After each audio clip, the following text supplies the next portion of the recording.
پیارے نبی صلی اللہ علیہ وسلم فرماتے ہیں اللہ نے رحمت کے 100 حصے کیے، اللہ نے رحمت کے 100 حصے کیے، 100 حصوں میں سے دنیا میں صرف ایک حصہ اتارا۔ رحم و کرم کا جو جذبہ ہے، رحمت کی جو صفت ہے، اللہ نے اس کے 100 حصے کیے، 100 حصوں میں سے صرف ایک حصہ دنیا میں اتارا۔ پیارے نبی فرماتے ہیں انسانوں میں رحم و کرم کے جتنے واقعات ہو رہے ہیں اسی ایک حصے کا کرشمہ ہے یہ۔ جنات آپس میں ایک دوسرے پہ جو رحم کرتے ہیں اسی ایک حصے کا کرشمہ ہے یہ۔ جانور اور چوپائے جو آپس میں ایک دوسرے پہ رحم کرتے ہیں اسی ایک حصے کا کرشمہ ہے یہ۔ حتیٰ کہ فرمایا کیڑے مکوڑے آپس میں ایک دوسرے پہ جو رحم کرتے ہیں اسی ایک حصے کا کرشمہ ہے یہ۔ اللہ اکبر، ماں جو اولاد پہ رحم کرتی ہے اس ایک حصے کا کرشمہ ہے۔ آپ یتیم کی یتیمی پہ ترس کھاتے ہیں اس ایک حصے کے کرشمہ ہے۔ آپ کسی بیوہ کی بیوگی پہ ترس کھاتے ہیں اسی ایک حصے کا کرشمہ ہے۔ کسی مجبور کی مجبوری پہ رحم آتا ہے اسی ایک حصے کا کرشمہ ہے۔ کسی غریب کی غربت پہ آپ کو رحم آتا ہے اسی ایک حصے کا کرشمہ ہے۔ اللہ اکبر۔ لوگ کہتے ہیں اللہ 70 ماؤں کی محبت رکھنے والا ہے، اللہ 70 ماؤں کی محبت رکھنے والا ہے۔ غلط کہتے ہیں یہ کہنے والے۔ 70 ماؤں کی کیا بات کرتے ہو؟ 70,000 مائیں نہیں، 70 لاکھ مائیں نہیں، 70 کروڑ مائیں نہیں۔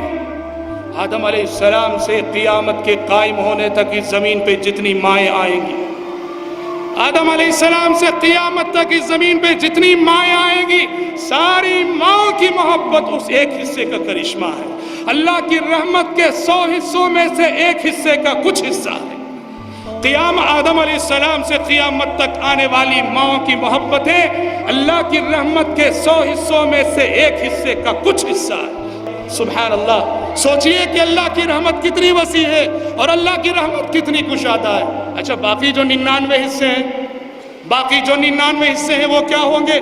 پیارے نبی صلی اللہ علیہ وسلم فرماتے ہیں رحمت کے باقی 90 پر 9 حصے وہ اللہ کے پاس ہیں، اور کل قیامت کے روز وہ ان 90 پر 9 حصوں کو لے کر اپنے بندوں کے ساتھ معاملہ کرے گا۔ اللہ اکبر۔ سوچو تو صحیح، ایک حصے کا یہ کرشمہ ہے جو ہم دنیا میں دیکھ رہے ہیں۔ رحم و کرم کے جتنے واقعات ہیں، معافی تلافی کے جتنے واقعات ہیں، آنسو بہانے کے جتنے واقعات ہیں، وہ ایک حصے کا کرشمہ ہے۔ اور رب العالمین اگر کل حشر کے میدان میں 99 حصوں کو لے کر اپنے بندوں کے ساتھ معاملہ کرے گا تو سوچو کہ کیسے کیسے پاپی نہیں بخشے جائیں گے اور کیسے کیسے گنہگار بخشے نہیں جائیں گے، کیسا فیضان رحمت ہوگا اس دن اور کیسی بارش رحمت ہوگی اس دن۔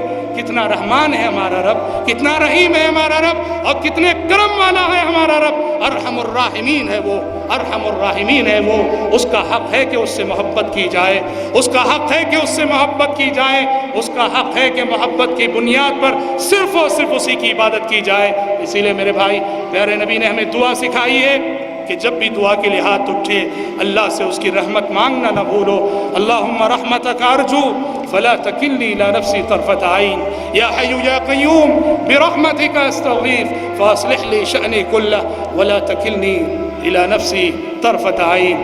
امجد حیدرآبادی کی ایک ربائی سنا کے جو رحمت کے حوالے سے ہے، میں اپنی گفتگو کو ختم کرتا ہوں۔ امجد حیدرآبادی نے کہا بے کس ہوں نہ مال ہے نہ سرمایہ ہے، بے کس ہوں نہ مال ہے نہ سرمایہ ہے، مجھ سے کیا پوچھتا ہے کیا لایا ہے، مجھ سے کیا پوچھ۔ اللہ سے مخاطب ہو گئے، اللہ سے مناجات کرتے ہوئے، اللہ سے درخواست کرتے ہوئے ایک شاعر کہتا ہے بے کس ہوں نہ مال ہے نہ سرمایہ ہے، مجھ سے کیا پوچھتا ہے کیا لایا ہے، یا رب تیری رحمت کے سہارے امجد بند آنکھ کیے یوں ہی چلا آیا ہے۔